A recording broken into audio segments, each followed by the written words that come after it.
नमस्कार, मैं नाज़मा आब्दी और आप देख रहे हैं न्यूज़ 30 एक्सप्रेस। इस वक्त की बड़ी और अहम खबर हम आपको दिखा रहे हैं। आइए लेके चलते हैं हम आपको बड़ी खबर की ओर।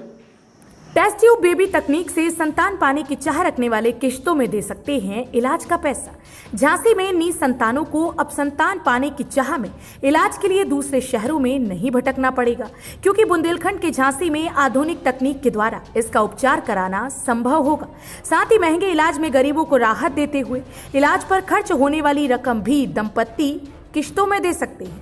मेवा चौधरी धीरज टेस्ट ट्यूब बेबी सेंटर की चिकित्सक दिव्या अग्रवाल, गायनेकोलॉजिस्ट एवं IVF स्पेशलिस्ट व चिकित्सक धीरज राणावत, वरिष्ठ भ्रूण वैज्ञानिक एवं लैब डायरेक्टर ने संयुक्त रूप से पत्रकारों को जानकारी देते हुए बताया है कि बुंदेलखंड के झांसी में अभी तक आधुनिक तकनीक के द्वारा निसंतान के उपचार की समुचित व्यवस्था उपलब्ध नहीं थी। इस कारण ज्यादातर दंपत्ति चिकित्सक की परामर्श लेने तथा इलाज के लिए बाहर जाने को मजबूर थे, लेकिन अब यह सुविधा महानगर में हमारे द्वारा उपलब्ध कराई जा रही है।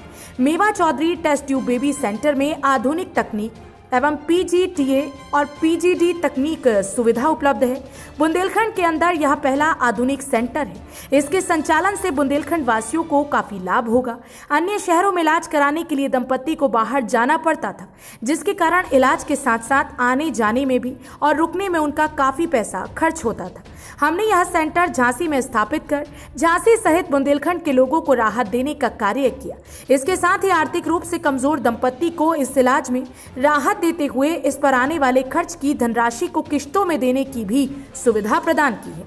चिकित्सकों ने कहा, हमारा उद्देश्य है कि रियायती दरों में निराशावान दंपत्ति का इलाज कर उन्हें संतान का सुख दिला पाए। नमस्कार, मैं डॉक्टर दिव्या अग्रवाल, स्त्री रोग विशेषज्ञ इनफर्टिलिटी स्पेशलिस्ट। मेरे साथ मेरे डॉक्टर साहब doctor Dheeraj Singh Ranawat, senior embryologist एवं लैब डायरेक्टर, मेवा चौधरी धीरज टेस्ट ट्यूब बेबी सेंटर से आप सभी का स्वागत करती हूँ। आज मैं IVF एवं इनफर्टिलिटी के बारे में कुछ आपको जानकारी देना चाहती हूँ। IVF क्या होता है? IVF इन विट्रो फर्टिलाइजेशन, जिसमें हम अंडे महिला के अंडाशय से छोटी सी सुई द्वारा शरीर से बाहर निकालते हैं और पुरुष के शुक्राणु को लेके हम लैब में फर्टिलाइज करते हैं और जिससे एक भ्रूण या एम्ब्रियो तैयार होता है, जिसको हम तीसरे या 5वें दिन महिला के गर्भाशय में प्रत्यारोपित या ट्रांसफ़र करते हैं। इस तकनीक को हम IVF या आम बोलचाल की भाषा में टेस्ट ट्यूब बेबी भी कहते हैं। अब जानते हैं कि IVF किन मरीज़ों में करा जाता है। IVF जिनके महिलाओं के नसबंदी हो चुकी है, नलें खराब हैं या अंडे नहीं बन रहे हैं या PCOD की बीमारी है या शुक्राणु पुरुष के शुक्राणु कम है या बन ही नहीं रहे हैं, 2 से 3 बार IVF फेल हो चुका है या फिर 2 से 3 बार गर्भ धारण करने के बाद भी गर्भपात हो रहा है, इन मरीज़ों में IVF कारगर होता है। हम IVF का सक्सेस करीब 70 से 80% भी बढ़ा सकते हैं। ये किन चीज़ों पे निर्भर करता है? पहला तो एक संक्रमित रहित एम्ब्रियोलॉजी लैब, जिसमें लेटेस्ट टेक्नोलॉजी जो हमारे पास अभी उपलब्ध है, close working chamber, laser assisting hatching, blastocyst culture और ICSI जैसी सुविधा। और दूसरा एक आधुनिक। नमस्कार, मेरा नाम डॉक्टर धीरज सिंह राणावत है। मैं मैडम के साथ में यहाँ पे जुड़ा हूँ। ठीक है, तो हम बात करेंगे कि IVF में होने वाला खर्चा कितना होता है।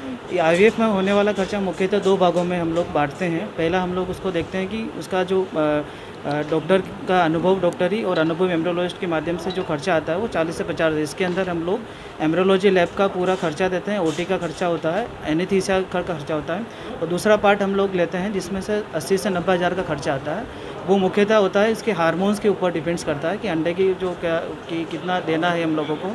तो वो जो मोटा खर्चा मान के चलो हम लोग 70 से 80 हज़ार का खर्चा आता है इंजेक्शन के ऊपर। और हम लोग अभी बुंदेलखंड का पहला एक ऐसा IVF सेंटर लेके आ रहे हैं जिसके अंदर PGTA की सुविधाएं उपलब्ध होगी, जिससे जो मरीजों हैं, जो निसंतान दंपत्ति है, उसकी सक्सेस रेट 8 से 10% बढ़ जाएगी। मुझे लगता है कि यहाँ पे जो बुंदेलखंड एरिया के अंदर है, अभी तक ऐसा कोई भी सेंटर नहीं है जिसमें ये सब टेक्निक हो।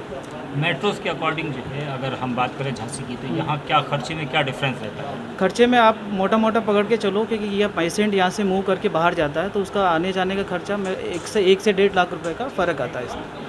ये सारी सुविधाएं हम लोगों को यहाँ पे 1.5 लाख के अंदर सारी सुविधाएं उपलब्ध हो जाएगी।